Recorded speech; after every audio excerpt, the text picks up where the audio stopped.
Imagine falling in love with a show, the sweeping highland landscapes, the battle cries, the impossible romance, and never once stopping to wonder who these people actually are when the cameras stop rolling.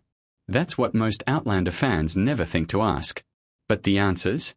They're more surprising than anything the writers put on screen. Start with the woman at the center of it all. Caitriona Balfe, the Irish actor who plays the fierce, time-crossing Claire Fraser, didn't come from drama school. She came from the runway. In the early 2000s, Balfe was walking some of the biggest fashion shows in the world, a career that looked extraordinary from the outside and felt, by her own admission, like it was quietly breaking her from the inside. The move into acting was slow and painful. By the time the Outlander audition landed in her lap, she had gone nearly 5 months without a single booking.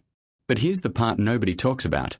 The production had already searched 4 countries for Claire and found nobody. Balfe sent in a self-taped audition. They loved it. 24 hours later, she was on a plane to Scotland. Filming started 2 days after that. And the man she was about to share the screen with? He found out his life was changing while standing in the middle of a Norwegian fjord. Sam Heughan, the Glasgow-born actor who became Jamie Fraser, the brooding, battle-scarred warrior that launched 1,000 fan pages, was filming in the Arctic Circle when the news came through. He'd spent years building steady credits in British television, doing the work, waiting for the break. The break came from the edge of the world. Since then, Heughan has co-written books on Scottish history, published a personal memoir, and starred opposite Priyanka Chopra Jonas in a romantic comedy. The warrior cleans up nicely. But here's where the cast gets genuinely unexpected. Sophie Skelton, who plays Brianna, the daughter of Claire and Jamie, raised in the 60s, built for time travel, was originally planning to become a surgeon. Not metaphorically. She had a university place, a medical path mapped out, and real academic work pointing straight toward an operating room. She deferred once, then twice. Acting jobs kept arriving. Eventually, she called the university and cancelled the degree entirely. Choosing acting over surgery with no safety net yet is the kind of decision that either looks brilliant or catastrophic in hindsight. For Skelton, it looks brilliant. Richard Rankin, who plays the historian-turned-time traveler Roger Wakefield, has quietly been building a second career nobody expected: photography. Landscapes, cities, the spaces between productions, captured and sold as limited edition prints. Rankin described the appeal of rarity with the precision of someone who genuinely thinks about it. An object being rare gives it a specific weight for the person who owns it. The same eye that makes a photograph compelling makes an actor more observant on set. The two crafts, it turns out, teach each other. And then there's the performer who didn't play one character. He played two. Tobias Menzies walked into Outlander and played both Frank Randall, the gentle, devoted husband Claire leaves behind in the 1940s, and Black Jack Randall, Frank's brutal, terrifying ancestor. Same actor.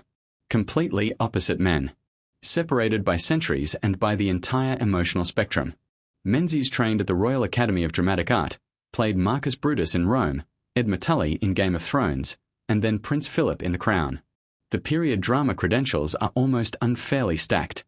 But the move that surprised the industry most came later: a quiet, soft-spoken contemporary film opposite Julia Louis-Dreyfus, playing a man navigating a marriage in gentle crisis. Menzies described it as a deliberate step away from authority and command. The range underneath those roles had always been there. He just finally showed it. Graham McTavish, the commanding Dougal Mackenzie, has a very specific and very funny explanation for why he keeps getting cast as men who terrify people. He inherited his father's face. An intimidating resting expression that arrived through genetics and built an entire career. The Hobbit. The Witcher. House of the Dragon. Preacher. The consistency in casting logic is almost its own joke, and McTavish is the first to make it. What he doesn't joke about is how long the recognition took. Almost 40 years of working before the international audience arrived. That kind of perspective changes how a person carries success. Duncan Lacroix, who played the ferociously loyal Murtig Fitzgibbons Fraser, the Godfather, the Protector, the fan favorite who dies in Season 5, has a biography that reads like a quiet industry punchline before Outlander changed everything. Before Murtig, Lacroix played a soldier in Game of Thrones. An unnamed soldier. Then Sergeant Faulkner. Then a soldier in Rain. Then a Viking soldier in Vikings. Then another soldier in Outlaw King. The pattern had become its own storyline. And then Murtig arrived and broke it completely. When the death scene was filmed, Lecras described it as genuinely tearful, not from performing grief, but from recognizing that something real was ending. The character had become real enough to mourn. John Bell, who plays young Ian Murray, the wide-eyed nephew who becomes a tattooed wilderness warrior, joined the show at 20 years old with credits in Doctor Who, The Hobbit, and T2, Trainspotting already on his record. What Outlander gave him that no previous project had was time. Years of developing the same character from adolescence into adulthood in public, tracking an evolution he was privately living himself. Bell described it as the most important gift the show gave him. Off-screen, Bell, who is openly gay, performed a one-man stage show about a gay man living through the AIDS crisis of the 1980s. For Bell, it wasn't just acting. It was a deliberate act of bringing a devastating chapter of history to a generation that hadn't lived through it. Nell Hudson, who made audiences furious as Leohair, the woman relentlessly pursuing Jamie, endlessly complicating Claire's life, described landing a major role with an honesty that's hard to forget. The highest possible feeling, she said, immediately followed by all the anxiety firing up at once, and the panic about whether the character can actually be played. That cycle, the rush and then the fear, is exactly what makes Hudson compelling on screen and in interviews. The jealousy felt completely real because it was being played by someone who takes nothing for granted. Lotte Verbeek, the Dutch actor who plays the mysterious, politically charged, ultimately shocking Gillis Duncan, came to the role already fluent in English-language productions, The Fault in Our Stars, Agent Carter, The Blacklist.